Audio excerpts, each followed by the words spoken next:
ನಮಸ್ಕಾರ. ಮತ್ತೊಮ್ಮೆ ಕಷ್ಟಪಟ್ಟು ಸಿಟಿ ಲೈಟ್ಸ್ ಅಂತ ಸಿನಿಮಾ ಮಾಡಿದ್ದೀನಿ. ದಯಮಾಡಿ ನೋಡಿ, ತಪ್ಪಿದ್ರೆ ಹೇಳಿ ತಿದ್ಕೋತೀನಿ, ಚೆನ್ನಾಗಿದ್ರೆ ತಾವು ಬೆಂತಟ್ಟಿ ಆದಷ್ಟು ಇಲ್ಲಿ ಸಿಟಿ ಲೈಟ್ಸ್ ಇನ್ನೇನು ಡೇಟ್ನ ಅನೌನ್ಸ್ ಮಾಡ್ತೀನಿ. ಇಷ್ಟು ವಿಷಯದ ಮಧ್ಯೆ ತಾವೇನ ಪ್ರಶ್ನೆ ಕೇಳಿದ್ರೆ ಅದನ್ನು ಉತ್ತರಿಸ್ತೀನಿ. ಸರ್ ಕೂತ್ಕೊಳ್ಳಿ ದಯವಿಟ್ಟು. ಸರ್, ಈ ಕಂದಮ್ಮ ಹಾಡು ಉಳ್ಕೊಂಡಿದ್ದು ಹೇಗೆ, ಯಾವ ಸಂದರ್ಭದಲ್ಲಿ ಅನುಗುಣವಾಗಿ ಕ್ಯಾರಿ ಆಗುತ್ತೆ? ಕಂದಮ್ಮ ಈ ಕಥೆಯಲ್ಲಿ ಬರುವಂಥ ಕಥೆಯಲ್ಲಿ ಬರುವಂಥ ಒಂದು ಸೀಕ್ವೆನ್ಸ್ ಇದು. ಅಲ್ಲಿ ತುಂಬ ಬೇಕು ಅನಿಸುತ್ತೆ. ಅಂದರೆ ಒಂದು ಇಲ್ಲಿವರೆಗೂ ನಾನು ಕ್ರೈಮ್ ಮತ್ತು ಈ ಡ್ರಗ್ ಬಗ್ಗೆ ಮಾಡಿದ್ದೆ, ಆದರೆ ಈ ಸರಿ ಒಂದು ಲವ್ ಸ್ಟೋರಿ ಮಾಡಿದ್ದೀನಿ. ಲವ್ ಸ್ಟೋರಿಲಿ ತುಂಬ ಒಂದು ಜಾಗದಲ್ಲಿ ಇವರಿಬ್ಬರು ನನಗೆ ಚಿಕ್ಕ ಮಕ್ಕಳ ಥರ ಕಾಣಿಸ್ತಾರೆ. ಇಬ್ಬರು ಇನ್ನೋಸೆನ್ಸ್ ನೋಡಿದಾಗ ಅಲ್ಲಿ ನನಗೆ ಅನಿಸಿದ್ದು ಕಂದಮ್ಮ ಅನ್ನೋ ಒಂದು ಲೈನ್ ಇಟ್ಕೊಂಡು ನಾನು ನಾಗಾರ್ಜುನ ಶರ್ಮಾ ಹತ್ರ ಕೂತ್ಕೊಂಡು ನಾನು ಚರಣ್ ಅವರೆಲ್ಲ ಮಾತಾಡಿ ಡಿಸೈನ್ ಮಾಡಿದ್ದೆ. ಎಸ್ಪೆಷಲಿ ಮಗಳಿಗಾಗಿ ಈ ಹಾಡನ್ನು ಒಂದು ಪಿಕ್ಚರೇಷನ್ ಮಾಡಿದೆಯಲ್ಲ, ಅದೊಂದು ರೀತಿ ತಂದೆಗೆ ಚಾಲೆಂಜ್ ಅನ್ಸಲ್ವಾ? ಏನು ಚಾಲೆಂಜು ಅಂದರೆ ಎಲ್ಲೋ ಒಂದು ಕಡೆ ಮಗಳಿಗೆ ಮನೇಲಿ ಹೇಳೋದೊಂದು ಸಿನಿಮಾ ಶೂಟಿಂಗಲ್ಲಿ ಮಗಳಿಗಾಗಿ ಈ ಹಾಡು ಮಾಡಿದೆ ಅನ್ನೋದು ಎಷ್ಟು ಖುಷಿ ಇದೆ. ಆ್ಯಕ್ಚುಲಿ ಅದು ತುಂಬ ಖುಷಿ ಇದೆ ನನಗೂ. ಅದೇ ಈಗ ಫಸ್ಟ್ ನನ್ನ ಕರೆದೆ ಅಲ್ವಾ ನೀನು ಅಂತ. ಆ್ಯಕ್ಚುಲಿ ಅವ್ರು ಹುಟ್ಟಿದಾಗಿಂದ ತುಂಬ ಸುಂದರಿ. ಆಯ್ತು ಬಿಡಮ್ಮ, ನಿಮಗೆ ಆಗಲಿ ಅದು. ಈಗ ವಿನಯ್ ರಾಜ್ಕುಮಾರ್ ಜೊತೆ ಒಂದು, ಯಾಕಂದರೆ ಅವ್ರು ತುಂಬ ಸೆನ್ಸಿಟಿವ್ ಆಗಿ ಹ್ಯಾಂಡಲ್ ಮಾಡಿ ನೋಡಿದ್ರೆ ಸೀನ್ಗಳಲ್ಲಿ ನೋಡಿದಾಗ ಅನ್ಸುತ್ತೆ ನಮಗೆ ತುಂಬ ಸೈಲೆಂಟಾಗಿ ಕ್ಯಾರಿ ಆಗಿದೆ ಇಡೀ ಸಾಂಗು. ಬಟ್ ಆ ಅಟ್ಮಾಸ್ಫಿಯರ್ ಕೂಡ ಅದೇ ಥರದ ಸಬ್ಜೆಕ್ಟ್ ಏನು. ಸೊ ಹೇಗಿತ್ತು ಅವರು ಜೊತೆ? ಸರ್, ವಿನಯ್ ಬಗ್ಗೆ ನಾನು ಈಗಲೂ ಹೇಳ್ತೀನಿ, ಮುಂದೆನೂ ಹೇಳ್ತೀನಿ. ನನಗೆ ಪರ್ಸ್ನಲಿ ಒಬ್ಬ ಒಳ್ಳೆ ಮನಸ್ಸಿನ ಏನು ಹೇಳ್ತಾರೆ, ತುಂಬ ಒಳ್ಳೆ ಮನಸ್ಸು ಅಂತಾರಲ್ಲ, ಆ ಮನಸ್ಸು ನಂಗೆ ತುಂಬ ಇಷ್ಟ ವಿನಯ್ ಹತ್ರ. ಆಮೇಲೆ ಆ್ಯಸ್ ಅನ್ ಆ್ಯಕ್ಟರ್ ಏನು ಬೇಕಾದ್ರೂ ಗ್ರಹಿಸಿ ಮತ್ತೆ ಅದನ್ನು ತೋರಿಸ್ಬಲ್ರು. ನಾನು ಮತ್ತೆ ಸಿನಿಮಾಗಳು ನೋಡ್ತಾ ಇದ್ದ ಅವ್ರದ್ದೆಲ್ಲ ಸಿನಿಮಾಗಳಲ್ಲೂ ಆ ಗ್ರೋತ್ ಸಿಕ್ಕಾಬಿಟ್ಟೆ ಚೆನ್ನಾಗಿ ಹೋಗ್ತಾ ಇದೆ. ಅವ್ರಿಗೆಲ್ಲ ಇದೆ, ಅವರು ಎಕ್ಸ್ಪ್ಲೋರ್ ಮಾಡಿಲ್ಲ ಅಷ್ಟೇ ವಿನಯ್ ಅವರು. ಅವ್ರು ನಿಂತರೆ ರಾಕ್ಷಸನೇ ನಾನು ಕಂಡಂಗೆ. ಮೋಸ್ಟ್ ಪ್ರಾಬ್ಲಿ ಈ ಸರಿ ತುಂಬ ಪ್ರಯತ್ನ ಪಟ್ಟಿದ್ವಿ, ಅವರು ಸಿಕ್ಕಾಬಿಟ್ಟೆ ಪ್ರಯತ್ನ ಪಟ್ಟಿದ್ದಾರೆ. ನನಗೆ ಪರ್ಸ್ನಲಿ ಅವ್ರು ವಿನಯ್ ಆ್ಯಕ್ಟರ್ ಆಗಿ ಅದಕ್ಕಿಂತ ಹೆಚ್ಚಾಗಿ ಒಬ್ಬ ಒಳ್ಳೆ ವ್ಯಕ್ತಿತ್ವ ಇರುವಂಥ ಮನುಷ್ಯ. ನನಗೆ ನಿಜವಾಗ್ಲೂ ಬಂಗಾರನೇ ಅದು. ನಾಗಾರ್ಜುನ್ ಸರ್, ನಿಮ್ಮ 3 ಜನರ ಕಾಂಬಿನೇಷನಲ್ಲೇ ಸಲಗಾರ ಸಿನಿಮಾದಲ್ಲಿ ಸಖಿಯೇ ಸಖಿ ಹಾಡು ಹಿಟ್ ಆಗಿತ್ತು ಆ್ಯಕ್ಚುಲಿ. ಸೊ ಈಗ ಕಂದಮ್ಮ ಫ್ರೇಜ್ಗೆ ಯಾರು ಸೂಚಿಸಿದ್ದು? ಸೊ ಸಂದರ್ಭಕ್ಕೆ ತಕ್ಕ ಹಾಗೆ ಇದು ಬರೀಬೇಕಿಂತ ಎಷ್ಟು ಬೇಡ್ತಾ ಇದ್ದು ಈ ಪದ ಉಪಯೋಗಿಸೋದು ಅಂತ? ಸರ್, ವಿಜಯ್ ಸರ್ ಆ್ಯಕ್ಚುಲಿ ಸಲಗಾಯಿಂದನೂ ನಮಗೆ ಅವರ ವರ್ಲ್ಡ್ ತೋರಿಸ್ಕೊಡ್ತಾರೆ. ನೋಡಪ್ಪ, ಇದು ನನ್ನ ವರ್ಲ್ಡ್, ಆ ವರ್ಲ್ಡ್ಗೆ ಲಿರಿಕ್ಸ್ ಎಷ್ಟು ಮಾತಾಡಬೇಕು ಆ್ಯಂಡ್ ಲಿರಿಕ್ಸ್ ಎಷ್ಟು ನನಗೆ ಅಲ್ಲಿ ಸಪೋರ್ಟ್ ಮಾಡಬೇಕು ಅಂತ ಫಸ್ಟ್ ಆ ವರ್ಲ್ಡ್ ನಮಗೆ ತೋರಿಸ್ತಾರೆ. ಅದು ಮೇಯ್ನ್ ಇಲ್ಲಿ ಕಂದಮ್ಮನ ನಾವು ತರೋಕ್ಕೆ ಒಂದು ಕಾರಣ. ಯಾಕಂದರೆ ಸಿಟಿ ಲೈಟ್ಸ್ ಅಂತ ನಾವು ಹೇಳಿದಾಗ ಆ ಸಿಟಿ ಲೈಟ್ಸಲ್ಲಿ ಒಂದು ಯಾವಾಗಲೂ ಒಂದು ಸಿಟಿಲಿ ಒಂದು ಗ್ರೇ ಸೈಡ್ ಇರುತ್ತೆ, ಒಂದು ಮುಗ್ಧತೆ ಇರುತ್ತೆ. ಆ ಮುಗ್ಧತೆ ಸೈಡೇ ಕಂದಮ್ಮ. ಸೊ ಒಂದು ಕಂದ ಅನ್ನೋ ಪದದಲ್ಲಿರೋ ಆ ಇನ್ನೋಸೆನ್ಸ್ನ, ಅದಕ್ಕಿಂತ ಇನ್ನೊಂದು ಇನ್ನೋಸೆನ್ಸ್ ಪದ ನಂಗೆ ಅನಿಸ್ಲಿಲ್ಲ. ಸೊ ಅದಕ್ಕೆ ನಾವು ಕಂದಮ್ಮಯಿಂದಲೇ ಶುರು ಮಾಡೋಣ ಅಂತ ನಾವು ಕಂದಮ್ಮ ಅಂತ. ವಿಜಯ್ ಸರ್, ಈ ಸಾಂಗ್ ನೋಡಿದಾಗ ಅಂದರೆ ಆಲ್ಮೋಸ್ಟ್ ಟಾಕಿ ಪೋರ್ಷನ್ ಥರದ್ದೇ ತುಂಬ ಸ್ಪೇಸ್ ತೊಗೊಳ್ತು ಅಂದ್ಕೊಳ್ತೀನಿ ಬಹುಶಃ ಈ ಸಾಂಗ್ ಶೂಟ್ ಮಾಡೋದು. ಯಾಕಂದರೆ ಫ್ರೇಮ್ ಟು ಫ್ರೇಮ್ ಆ ಬ್ಲಾಗ್ಸ್ ನೋಡಿದಾಗ ತುಂಬ ಡಿಸ್ಟರ್ಬೆನ್ಸ್ ಬ್ಲಾಗ್ಗಳು, ತುಂಬ ಲಿಪ್ ಮೂಮೆಂಟ್ ಬ್ಲಾಗ್ಗಳು, ತುಂಬ ಮಾಂಟೇಜ್ ಬ್ಲಾಗ್ಗಳು ಬರ್ತವೆ. ತುಂಬ ಡ್ಯೂರೇಷನ್ ತೊಗೊಂಡ್ರ ಅಂತ ಈ ಸಾಂಗಿಗೆ? ಆಲ್ಮೋಸ್ಟ್ ಆಗುತ್ತೆ. ಅಂದರೆ ಈಗ ಸಾಂಗು ಅಂದ ತಕ್ಷಣ ಆಗೊಂದು ಸ್ಟೈಲ್ ಇತ್ತು, ಈಗಲೂ ಇದೆ ಆ ಸ್ಟೈಲು. ಅದು ಬ್ರೇಕ್ ಮಾಡೋಣ ಅನ್ನೋ ನನ್ನ ಆಸೆ. ಅಂದರೆ ತುಂಬ ಲೈವ್ಲಿಯಾಗಿ ನಡೆಯೋ ಥರ ಇದ್ದಾಗ ತುಂಬ ಮ್ಯಾಚ್ ಆಗುತ್ತದು. ಇಲ್ಲಾಂದರೆ ತುಂಬ ಲಿಪ್ ಆಡ್ಕೊಂಡು ಕೂತ್ಕೊಂಡ್ರೆ ವರ್ಕ್ ಆಗಲ್ಲ ಅಂತ. ಎಲ್ಲ ಸೀಕ್ವೆನ್ಸ್ ಬರಲ್ಲ, ಕೆಲವು ಸೀಕ್ವೆನ್ಸ್. ಹಂಗಾಗಿ ನಾನು ಇದನ್ನು ಮೂಮೆಂಟ್ಸಲ್ಲೇ ತೆಗಿಯೋಣ. ಆಮೇಲೆ ಆ ಪ್ರೀತಿನ ಯಾರೋ ಕದ್ದು ನೋಡ್ತಾ ಇದ್ದಾರೆ ಕೂಡ ಅಂತ ಅನ್ನಿಸ್ಬೇಕು.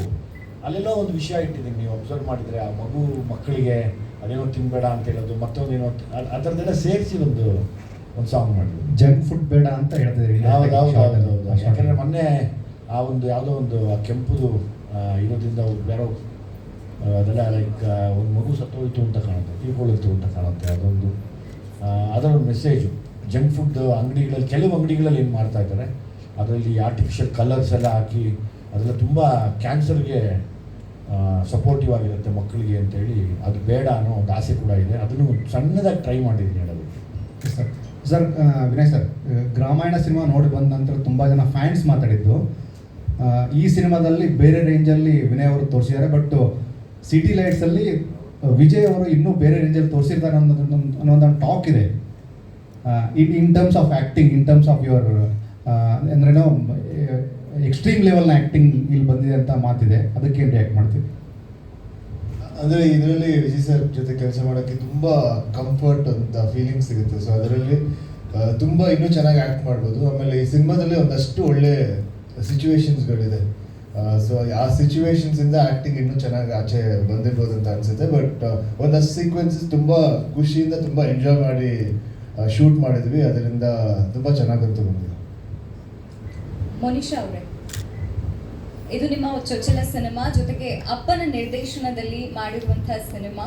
ಇದು ಎಷ್ಟು ವಿಭಿನ್ನವಾಗಿ ಕಾಣಿಸುತ್ತೆ, ಜೊತೆಗೆ ಏನು ಕಲ್ತ್ರಿ ಈ ಸಿನಿಮಾದಿಂದ ಒಟ್ಟು ಜರ್ನಿ ಈಗ? ಹೌದು, ನನ್ನ ಫಸ್ಟ್ ಸಿನಿಮಾ ಅಪ್ಪ ಡೈರೆಕ್ಟ್ ಮಾಡ್ತಾ ಇರೋದು. It's a very big deal ನನಗೆ. ಕಲಿಯೋ ವಿಷಯಕ್ಕೆ ಬಂದರೆ ಫಸ್ಟ್ ಡೇಯಿಂದ ಇವತ್ತವರೆಗೂ ನಾನು ಇನ್ನೂ ಕಲಿತಾನೇ ಇದ್ದೀನಿ. And I am very fortunate ಅದು ನಮ್ಮ ಅಪ್ಪನಿಂದನೇ ಕಲಿತಾ ಇದ್ದೀನಿ ನನ್ನ ಫಸ್ಟ್ ಸಿನಿಮಾಯಿಂದ ಅಂತ ನಮ್ಗೆ ತುಂಬ ಖುಷಿ ಇದೆ.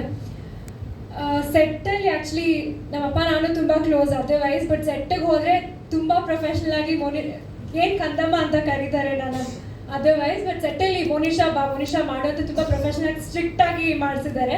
ಸೊ ಅದೊಂದು ಸೈಡ್ ನೋಡಿದೆ ನಮ್ಮ ಅಪ್ಪಂದು ನಾನು.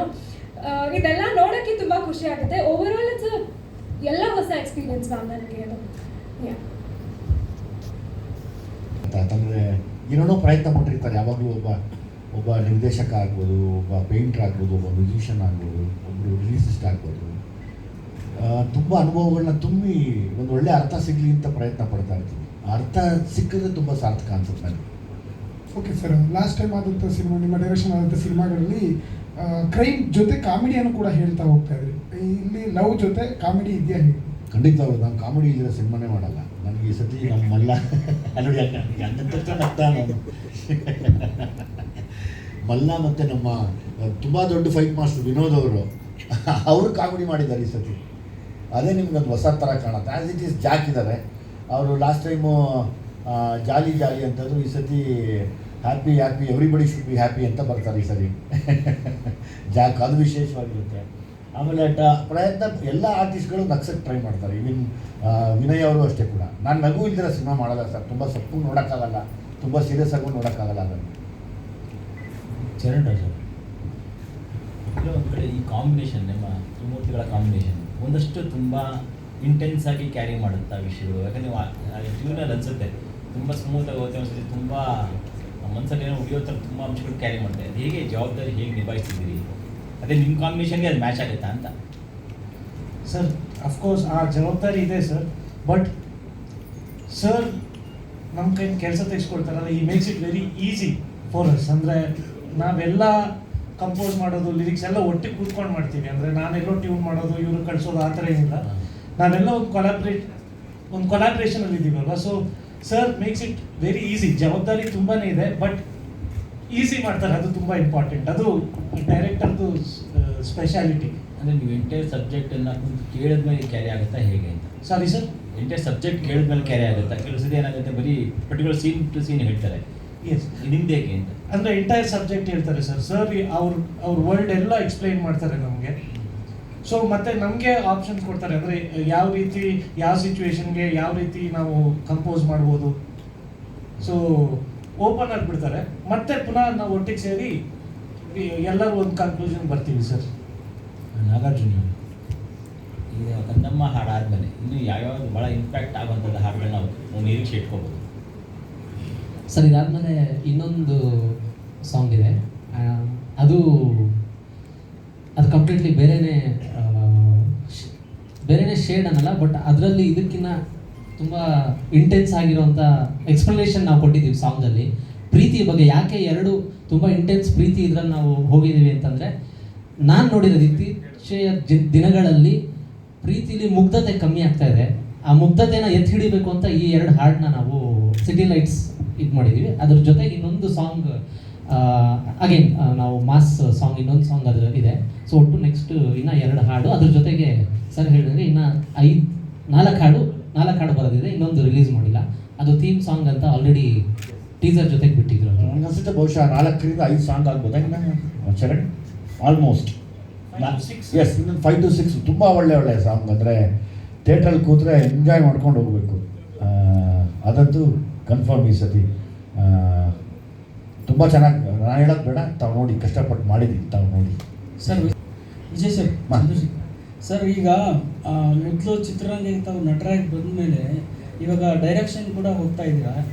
ಈಗಲೇ ಕನ್ನಡ ಚಿತ್ರರಂಗದಲ್ಲಿ ನಾಯಕ ನಟರು ಮೇನ್ ಸ್ಟ್ರೀಮ್ನವರು ವರ್ಷಕ್ಕೆ ಒಂದು ಸಿನಿಮಾನು ಮಾಡೋಕ್ಕಾಗ್ತಾ ಇಲ್ಲ ಅಂತಾರೆ. ಸೊ ಡೈರೆಕ್ಷನ್ ಜೊತೆಗೆ ಸಿನಿಮಾ ತಮ್ಮದು ನೆಕ್ಸ್ಟ್ ಯಾವ್ದು ಬರುತ್ತೆ ಮತ್ತು ಆ ಒಂದು ಪ್ರಾಜೆಕ್ಟಲ್ಲಿ ಇದ್ದೀರಾ ಅಂತ? ನೆಕ್ಸ್ಟು ನನಗೆ ನನ್ನ ಅಸೋಸಿಯೇಟ್ ವೀರಾನೇ ಡೈರೆಕ್ಟ್ ಮಾಡ್ತಾನೆ. ಕಥೆ ಎಲ್ಲ ಆಗಿದೆ, ಸಿಟಿ ಲೈಟ್ಸ್ ಆಗಲಿ ಅಂತ ಕಾಯ್ತಾ ಇದ್ದೆ. ಮಸ್ತಿ ಸರ್.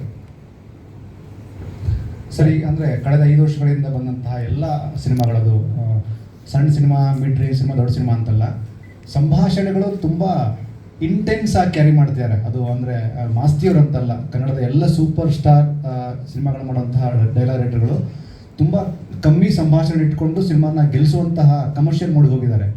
ಈ ಒಂದು ಟ್ರಾನ್ಸ್ಫಾರ್ಮೇಷನ್ ಏನಕ್ಕೆ ಆಗ್ತಿದೆ ಅಂತ ಅಂದರೆ, ಇನ್ಕ್ಲೂಡಿಂಗ್ ಸಿಟಿ ಲೈಟ್ ಸೇರಿ, ಅಂದರೆ ಸ್ವಲ್ಪ ಸಂಭಾಷಣೆ ಕಮ್ಮಿ ಇರ್ತವೆ, ಇಂಟೆನ್ಸಿಟಿ ಜಾಸ್ತಿ ಇರುತ್ತೆ, ಯಾಕೆ ಅಂತ? ಅಂದರೆ ಕೆಲವೊಂದು ಎಲ್ಲನೂ ಮಾತಲ್ಲಿ ಹೇಳಬೇಕು ಅನ್ನೋದೇನಿಲ್ಲ. ಈಗ ವಿಜಿ ಥರದ ನಿರ್ದೇಶಕರ ಜೊತೆ ಕೆಲಸ ಮಾಡಿದಾಗ ಅವರ ಅನುಭವಗಳನ್ನ ಹೇಳಿರ್ತಾರೆ. ಯಾವಾಗಲೂ ಅದೊಂದು ಮಾತು ಬರೆಯೋದು ಆ್ಯಕ್ಚುಲಿ ಸಂಭಾಷಣೆ ಅಲ್ಲ, ಎಲ್ಲಿ ಮಾತು ಬರೀಬೇಕು ಅನ್ನೋದು ಸಂಭಾಷಣೆ.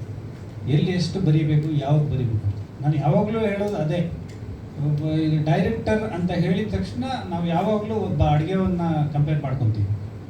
ನಾವು ಅಡುಗೆ ಚೆನ್ನಾಗಿ ಕಲ್ತಿದ್ದೀವಿ ಅನ್ನೋದಲ್ಲ, ಎಷ್ಟು ಜನಕ್ಕೆ ಮಾಡ್ತೀವಿ, ಎಷ್ಟು ಟೇಸ್ಟಾಗಿ ಮಾಡ್ತೀವಿ ಅನ್ನೋದು ಮುಖ್ಯ ಆಗುತ್ತೆ. ಪ್ರೊಡ್ಯೂಸರ್ ಆಗ್ತಾರೆ ಅಂದ್ಬಿಟ್ಟು 50 ಜನ ಇರೋ ಜಾಗದಲ್ಲಿ 100 ಜನಕ್ಕೆ ಮಾಡಿಬಿಡೋದು, ಅದೊಂದು ಇದು ಗೊತ್ತಿರಬೇಕು. ಸೊ ಮಾತು ಸಿಟಿ ಲೈಟ್ಸ್ ಅನ್ನೋ ವಿಚಾರದಲ್ಲಿ ಬಂದಾಗ ತುಂಬ ಕಡೆ ಎಕ್ಸ್ಪ್ರೆಷನ್ಸ್. ಈಗ ನಮ್ಮ ವಿನಯ್ ಅವರು ಒಂದು ಶಾರ್ಟು ನಾವು ಇನ್ನೂ ಏನು ಎಡಿಟಿಂಗ್ ಟೇಬಲಲ್ಲಿ ಇದ್ದೀವಿ ಅಷ್ಟೇ, ಅಲ್ಲೇ ಎಲ್ಲರೂ ಒಂಥರ ಅಳಿಸೋ ಥರದ್ದು ಇದು. ಇನ್ನೊಂದು ಕಾಮಿಡಿ ಅಂತ ಬಂದಾಗ ಹೊಸ ನಟಿ ನಮ್ಮ ವಿಜಯ್ ಅವರ ಮಗನ ಕ್ಲಾಸ್ಮೇಟ್ ಭುವನವಲ್ಲಿ ಅಂತ ಕ್ಯಾರೆಕ್ಟ್ರು ಮಾಡಿದ್ದಾರೆ. ಎಷ್ಟು ನಗಿಸ್ತಾರೆ ಅಂದರೆ ಫಸ್ಟ್ ಟೈಮ್ ಸ್ಕ್ರೀನ್ ಮೇಲೆ ಬರ್ತಿರೋದು. ಎಲ್ಲ ಅಭಿನಯದಲ್ಲೇ, ಸಂಭಾಷಣೆ ಕಮ್ಮಿ ಇದ್ರೂ ಅಭಿನಯದಲ್ಲಿ ಓಡ್ಕೊಂಡು ಹೋಗ್ತಾರೆ. ಮತ್ತು ನಮ್ಮ ವಿನೋದ್ ಮಾಸ್ಟರ್, ಆ್ಯಕ್ಷನ್ ಮಾಸ್ಟರ್ ಅವರು, ದೊಡ್ಡ ದೊಡ್ಡ ಸಿನಿಮಾಗಳಲ್ಲಿ ಕೆಲಸ ಮಾಡಿದವರು, ಅವರು ಕಾಮಿಡಿ ಪಾತ್ರ ಮಾಡಿದ್ದಾರೆ. ನಮ್ಮಲ್ಲ ಅವ್ನು ನಗೋದು, ಅವನಿಗೆ ನಗೋದು ಆದರೆ ಅದೊಂದು ಅದೇ ಸಿಗ್ನೇಚರ್ ಆಗಿದೆ. ಜಾಲಿ ಜಾಕ್ ಅವರು ಎಲ್ಲ ಫೆಮಿಲಿಯರ್ ಫೇಸಸ್ಸೇ ನಮ್ಮ ಸಲಗ ಭೀಮಾ ಟೀಮು. ತುಂಬ ಚೆನ್ನಾಗಿ ಭುವನವಲ್ಲಿ ನೀನು ನೋಡಿದ್ರಮ್ಮ ಸ್ಟೇಜ್ ಮೇಲೆ ಕಂದ ಬಾ, ಈ ಕಡೆ ಬಾ, ಇಲ್ಲ ಬಾ ಸರಿ ಬಾ, ಬಂದು ಭುವನವಲ್ಲಿ ಅಂತೇಳಿ ಈ ಸರ್ತಿ ತುಂಬ ಚೆನ್ನಾಗಿ ಆ್ಯಕ್ಟ್ ಮಾಡಿದೆ. ಒಳ್ಳೆ ಸ್ಟೇಜ್ ಪರ್ಫಾರ್ಮರು ಕೂಡ. ಮಾತಾಡಬೇಕಂದ ಮಾತಾಡು. ಹಲೋ ಎಲ್ರಿಗೂ. ನಾನು basically classical dancer. So almost 5 ಇಯರ್ಸಿಂದ ರಂಗಭೂಮಿಲಿದ್ದೆ. ಸೊ ಸುಮಾರು ನಾಟಕ, ಮೈಸೂರು ಮಲ್ಲಿಗೆ, ಮುಖ್ಯಮಂತ್ರಿ, ಅದೆಲ್ಲ ಸುಮಾರು ನಾಟಕಗಳು ಮಾಡಿದ್ದೆ. ವಿಜಯನ ತುಂಬ ಒಳ್ಳೆ ಆಪರ್ಚುನಿಟಿ ಕೊಟ್ಟಿದ್ದಾರೆ. ಸೊ ನಾನು ವೇಟಿಂಗ್ ಮಾಡೋಕ್ಕೆ. Thank you so much. ತುಂಬ ಚೆನ್ನಾಗಿ ಪರ್ಫಾರ್ಮ್ ಮಾಡಿದೆ ಇದು. ಆಸ್ ಇಟ್ ಈಸ್ ವಸಂತ ಬಾಮ ಕಮ್ ಫಾಸ್ಟ್, ಜಲ್ದಿ ಬರ್ಬೇಕು ಪ್ಲೀಸ್, ಟೈಮ್ ಇರಲ್ಲ ಅವ್ರಿಗೆ, ಬೇರೆ ಪ್ರೆಸ್ ಮೀಟ್ಸ್ ಇರುತ್ತೆ. ಥ್ಯಾಂಕ್ ಯು ಮಗ. ಬಂದ್ರಾ ಎಲ್ಲ ಬಂದ್ರಾ? ವನಿತಾ ಬಾಮ ಜಲ್ದಿ ಬರ್ಬೇಕು, ಮಾತಾಡಪ್ಪ ವಸಂತ. ಅದಕ್ಕೆ ಇಷ್ಟ ಇಲ್ಲ. ಒಂದು ಒಳ್ಳೆ ಆಪರ್ಚುನಿಟಿ ಸಿಕ್ಕಿದೆ, ನನ್ನ ಬೆಸ್ಟ್ ನಾನು ಕೊಟ್ಟಿದ್ದೀನಿ. ನಾನು ರಂಗಭೂಮಿ ಕಲಾವಿದೆ ಮತ್ತು ನಿರ್ದೇಶಕಿ ಕೂಡ. ಆನ್ ಸ್ಕ್ರೀನ್ ಇದು ಫಸ್ಟ್ ಟೈಮ್. ತುಂಬ ಎಕ್ಸೈಟ್ ಆಗಿದ್ದೀನಿ. Thank you. ಎಲ್ಲರಿಗೂ ನಮಸ್ಕಾರ, ಎಲ್ಲರಿಗೂ ಸ್ವಾಗತ. ನನ್ನ ಹೆಸರು ವನಿತಾ, ನಾನು ರಂಗಭೂಮಿ ಕಲಾವಿದೆ. ಸೊ ಇದು ಒಂದು ನಾವೆಲ್ಲ ಜಾಗ ಖಾಲಿಯಾಗಿ ಹುಡುಕ್ತಾ ಇರ್ತೀವಿ, ನಮ್ಮ ಟ್ಯಾಲೆಂಟ ತೋರ್ಸೋಕೆ ಒಂದು ಜಾಗ ಬೇಕು ಅಂತ ಇರ್ತೀವಿ. ಅದೇ ರೀತಿಯಲ್ಲಿ ನಮ್ಮನ್ನು ಗುರುತಿಸಿ ನಿಮ್ಗೊಂದು ಚಾನ್ಸ್ ಕೊಡ್ತೀವಿ, ಇದರಲ್ಲಿ ಏನು ಮಾಡ್ತೀರೋ ಮಾಡಿ ಅಂತ ಒಂದು ಒಳ್ಳೆ ಜಾಗವನ್ನು ಕೊಟ್ಟಿದ್ದಾರೆ ವಿಜಯ್ ಸರ್ಗೆ ಮತ್ತು ನಮ್ಮ ಕಂಪ್ಲೀಟ್ ಟೀಮ್ಗೆ ಥ್ಯಾಂಕ್ ಅಂತ ಹೇಳ್ತಾ, ನೀವು ಯಾವ ಥರ ಕಾಯ್ತಾ ಇದ್ರೆ ನಾವು ಅದೇ ರೀತಿ ಕಾಯ್ತಾ ಇದ್ವಿ. ಒಂದು ಸಾಂಗಲ್ಲಿ ಒಳ್ಳೆ ರಿವ್ಯೂಗಳು ಬರ್ತಾ ಇದೆ. ಸೊ ತುಂಬ ಈಗರಾಗಿ ವೆಯ್ಟ್ ಮಾಡ್ತಾ ಇದ್ವಿ. ಸಕ್ಸಸ್. Thank you. ಯಾಕೆಂದ್ರೆ ನಾವು ವನಿತಾ ಈಗ ಮಾತಾಡಿದ್ರಲ್ಲ, ಅವ್ರನ್ನ ಲಾಸ್ಟ್ ಸಾಂಗಲ್ಲಿ ನಾವು ನೋಡಿದ್ವಿ, ನಿಂತಿದ್ರು. ತುಂಬ ಒಳ್ಳೆ ಇವ್ರು 3 ಜನ ನೀವು ನೋಡಿ ಅವಾಗ ತುಂಬ ಚೆನ್ನಾಗಿ ಪರ್ಫಾರ್ಮ್ ಮಾಡಿದ್ರು. Thank you very much. Thank you. ಆಯಿತು. ನಮ್ಮ ಸಿನಿಮಾದಲ್ಲಿ ತುಂಬ